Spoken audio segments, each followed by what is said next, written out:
मैं हूं आबिद हुसैन शेख, आपका खैर मकदम है 4 टीवी न्यूज़ कर्नाटक एक्सप्रेस में।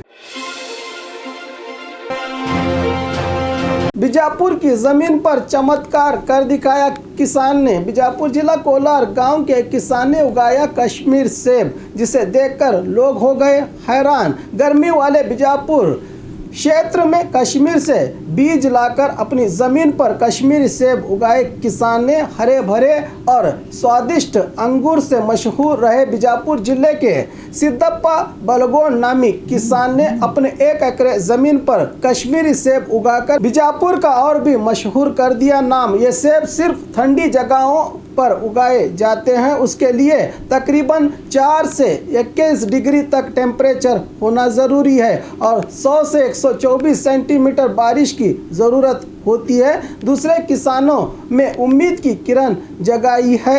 किसान सिद्धप्पा ने बीजापुर की काली ज़मीन पर कश्मीर की बर्फीली आब हवा में उगने वाला सेब बीजापुर में उगना किसी कारनामे से कम नहीं। मस्जिद पहुंचकर यात्रा को आने का आमंत्रण दिया। पंडितों ने राज्य में हिंदू मुस्लिम संघर्ष और एक दूसरे के साथ भेदभाव जोरों पर है। इसी बीच तुलवार देवताओं का पात्र करने वाले मस्जिद पहुंचकर मुसलमानों को पारंपरिक यात्रा उत्सव में आने का न्योता देकर एकता का संदेश दिया। ऐसा देश है मेरा। मंगलुरु के कर्नाटक का केरला सरहद पर मंजिशनार क्षेत्र के यात्रा से पहले उद्यावर की 100 जमात मस्जिद को न्योता देने की परंपरा पिछले 800 सालों से चल रही है। यहाँ नई नस्ल में भाईचारा, इंसानियत और भारत के कल्चर को जिंदा रखने के लिए इससे बड़ी मिसाल और क्या हो सकती है। अब के चले नफरतों के माहौल में प्राचीन दौर से चली ये परंपरा यात्रा उत्सव का अहम हिस्सा मानी जाती है, जिसके बिना ये यात्रा अधूरी है, कहा जानकारों ने। भगवान की मूर्ति और 70 ग्राम सोने के साथ आरोपी गिरफ्तार। बीजापुर शहर में पिछले दिनों घरों की चोरी मामले में साई लक्ष्मण पवार और संदीप बिरादर 2 को गिरफ्तार किया है। पुलिस ने 2 घरों में अंजाम दिए गए चोरी की वारदात के चलते आरोपियों से 70 ग्राम सोना, 170 ग्राम चांदी, भगवान की मूर्ति के साथ एक मोबाइल, कुल मिलाकर 3,68,000 कीमत के सामान को जब्त किया है। पुलिस ने बीजापुर के एपीएमसी पुलिस थाने में हुआ है मामला दर्ज। हुबली दंगे में लिए गए धारा 144 का फैसला वापस, कमिश्नर लाबूराम। हुबली दंगे मामले की सुरक्षा के चलते हुबली धारवाड़ में कमिश्नर लाबूराम ने धारा 144 17 से 23 अप्रैल तक जारी किया था। हालात के सुधार को मद्देनजर रखते हुए धारा 144 को वापस लिया गया है। इन इलाकों से हुबली धारवाड़ कमिश्नर लाबूराम ने मीडिया से बात करते हुए कहा कि अब तक हमने इस मामले में 138 लोगों को गिरफ्तार किया है, जिनमें 113 को गुलबर्गा, 15 को बल्लारी और 10 लोगों को मैसूर जेल रवाना किया गया है। कोर्ट की इजाज़त से 3 लोगों को अधिक जांच के लिए पुलिस कस्टडी में लिए जाने की जानकारी दी पुलिस कमिश्नर लाबूराम ने, जिससे और सच्चाई बाहर आने का इशारा दिया कमिश्नर ने। पीडब्ल्यूडी एग्जाम्स भी चलाए गए गैरकानूनी। पीएसआई भर्ती स्कैंडल के चलते अब एक नया गैरकानूनी सच सामने आया है। पीएसआई कांस्टेबल्स केपीएससी के बाद अब पीडब्ल्यूडी एग्जाम्स का वीडियो हो रहा है वायरल। पीडब्ल्यूडी एग्जाम में ब्लूटूथ डिवाइस पहनकर प्रश्नों का उत्तर देने वाला व्यक्ति हाथ लगा है। पहले यह वीडियो 545 पीएसआई भर्ती स्कैंडल का बताया जा रहा था, लेकिन यह वीडियो दूसरा है। पीडब्ल्यूडी जूनियर इंजीनियर एग्जाम में आए क्वेश्चंस का जवाब देता हुआ यह व्यक्ति। इससे आप अंदाज़ा लगा सकते हैं कि देश में होनहार स्टूडेंट्स क्यों अब भी हैं बेरोजगार।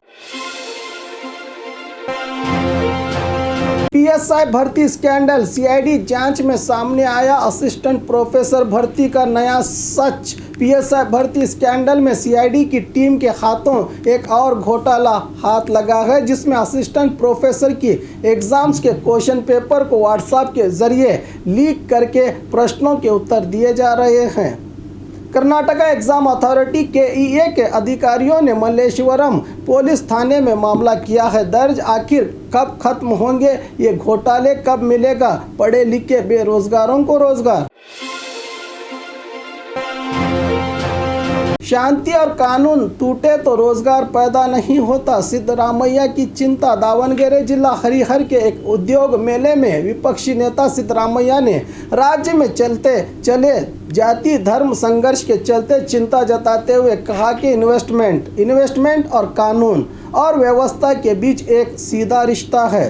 शांति और कानून अलग नहीं होते। सरकार को साफ तौर पर कहा कि रोजगार नहीं पैदा किए गए तो बेरोजगारी बढ़ेगी। हरिहर के पंचमशाली गुरुपीठ में आयोजित आज़ादी के 75वें अमृत महोत्सव के बेलवाड़ी मल्लम्मा की मूर्ति का अनावरण करने के बाद राज्य में छोटे उद्योगियों ने 2016 से पहले 11 करोड़ रोजगार की बात कही थी। ये आंकड़ा बेबुनियाद और गलत है। कोरोना से 8.5 करोड़ रोजगार का नुकसान हुआ है। ये रोजगार मेला बेरोजगारों के लिए किसी वरदान से कम नहीं। हम सब पहले भारतीय हैं, हिंदू मुस्लिम सिख ईसाई सब बाद में। शांति और कानून व्यवस्था बिखर गई तो रोजगार भी चला जाएगा। देश और राज्य के हालात से देखा जाए तो ये चिंता की बात है, कहा सिद्धरामैया ने। नीचे मूर्ति ऊपर मज़ार, हिंदू मुस्लिम भाईचारे की मिसाल। एक नाम के दो पहचान, हिंदू के लिए मुनेश्वर भगवान और मुसलमानों के लिए मोइनुद्दीन बाबा है इनका नाम। दोनों की आस्था से जुड़ा एक ही छत के नीचे बसा है भक्तों के लिए इनका दरबार। यह नज़ारा यादगीर जिला सुरपुर तालुका में देखने को मिला, जहां मोनेश्वर मंदिर और हिंदुओं की आस्था है तो वहीं मोइनुद्दीन बाबा की दरगाह पर मुसलमानों का अकीदा। एक नाम की दो पहचान से जिंदा है यहाँ भाईचारे की मिसाल। और खबरों के लिए देखते रहिए 4 TV न्यूज़ कर्नाटक एक्सप्रेस।